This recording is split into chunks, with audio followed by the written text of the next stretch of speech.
Hello everybody, welcome back to the channel. If you haven't been here before, my name is Debbie and I read a lot of books. Today's book is The Library of Lost and Found by Phaedra Patrick. So let's just get straight in with that blurb. Librarian Martha Storm has always found it easier to connect with books than people, though not for lack of trying.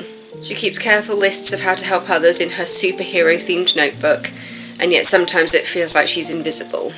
All of that changes when a book of fairy tales arrives on her doorstep. Inside, Martha finds a dedication written to her by her best friend, her grandmother Zelda, who died under mysterious circumstances years earlier. When Martha discovers a clue within the book that her grandmother may still be alive, she becomes determined to discover the truth. As she delves deeper into Zelda's past, she unwittingly reveals a family secret that will change her life forever. This is 384 pages in contemporary fiction, family sagas, humorous fiction and romance, and contemporary with a target audience of adult. I have read another book by Phaedra Patrick, which was The Bookshare, which I absolutely adored. And again, I adored this book. It was beautiful. The tagline on the front of the book is "Sometimes you have to write your own happy ending," and that is the front cover of the book. Oh, where to start? So yeah, you have Martha Storm, and she works in a library.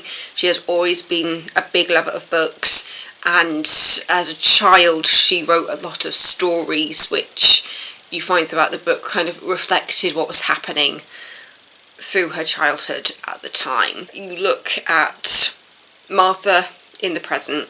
Every so often you do also get one of the short stories that she wrote, which makes it into this book, which is dropped off at the library. She turns up for an event which turns out to have been cancelled, but somebody forgot to tell her that it had been cancelled.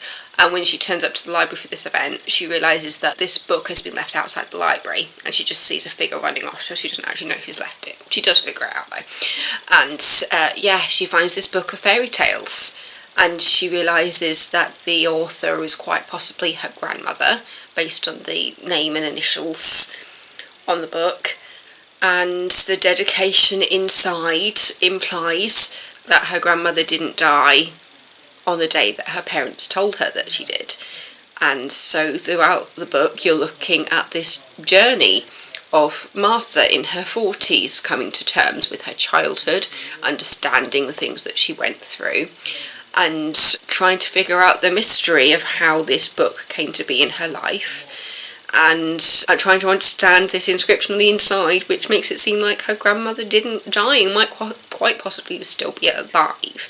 It's heartwarming, it's funny, you want to cry, and I'll say that there is references to her parent relationship which seems quite abusive, like emotional abuse rather than physical abuse, but it is very clear in the pages that there is emotional abuse happening and financial abuse, to be honest. There are times when it feels like her father's actions are being defended, but at the same time you're just there going, but no, even when you do have the full story, you're still very aware of how controlling her father is. By the end, when you do have the full story, I'm just there going, none of that excuses the way her father behaved. And to be fair, the author never condones the behaviour.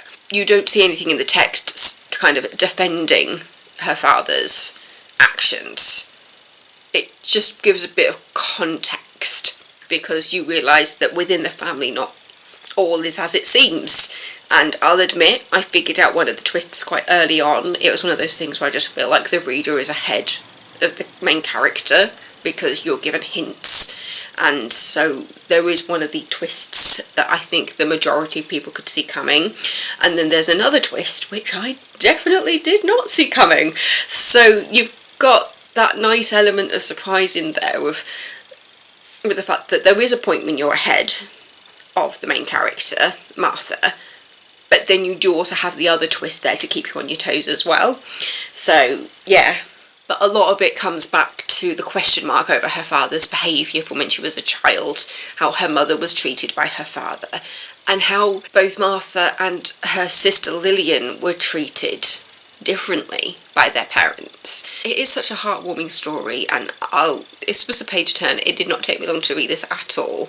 But yeah, it was just such a beautiful book, and there was something about the way that Phaedra Patrick writes which is just lovely. It's so, it feels kind of poetic, the way certain bits are written. Just seeing the short stories, because as I said, the short stories that Martha wrote when she was younger make it into this book, which seems to have been published by her grandmother.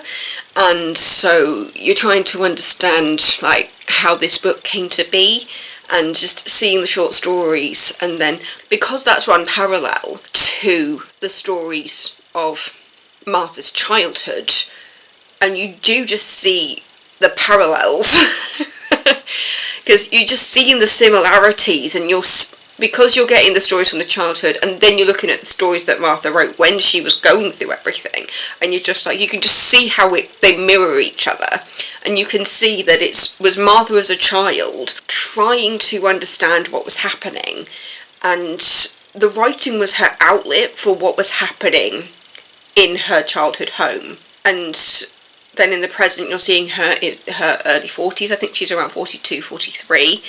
And you find out that, you know, she's a yes woman. She can't say no to her friends. She's always trying to help people. And she's trying to kind of grow a bit of a backbone and realise that she can't take on everything, and that she needs to be able to say no at some point.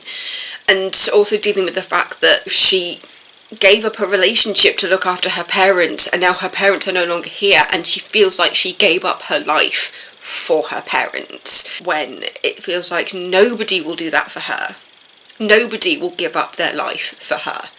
And so she's trying to establish where she is as a woman in her 40s who gave her life to her parents, and she never got anything back. And the only thing that really gets her through is the bookshop, because she loves books. Yeah, it's just, it's, as I said, it's beautiful, it's heartwarming, it kind of breaks your heart a little bit at times, but I feel like the best books make you feel something, and this really had me I just had all the feels reading this book. But yeah, so it's The Library of the Lost and Found by Phaedra Patrick. There's your front cover again. Artwork is beautiful. It really shouldn't be so difficult to find out who does artwork, because they deserve the praise and everything. But yeah, so if I am able to find out who did the artwork for this, then I will pop it in the description. As I'll admit, the artwork for the book show was gorgeous. And, oh god, there's another one. Oh, it's available in like a couple of days. Yeah, that is this year. It's called The Secrets of Sunshine Reserve. I wonder if it's the same person who did the other one. Oh, that was an audiobook. I don't listen to audiobooks very often. I feel like I concentrate more when it's in front of me, but I've just reserved it anyway. But yeah, that's the front cover for the other one that I want to get. Yeah, so thank you so much for watching. Hello to the new subscribers, it's nice to see you. Just don't forget to subscribe if you're really interested in like what I'm making and my content, and you want to see what other books I'm reading. And if you do have any recommendations, just talk to me in the comments. I like seeing the comments, and I will respond. I see every single one, so thank you for those who do leave comments. Thank you very much. And yeah, I'll see you next time with another video. Stay safe.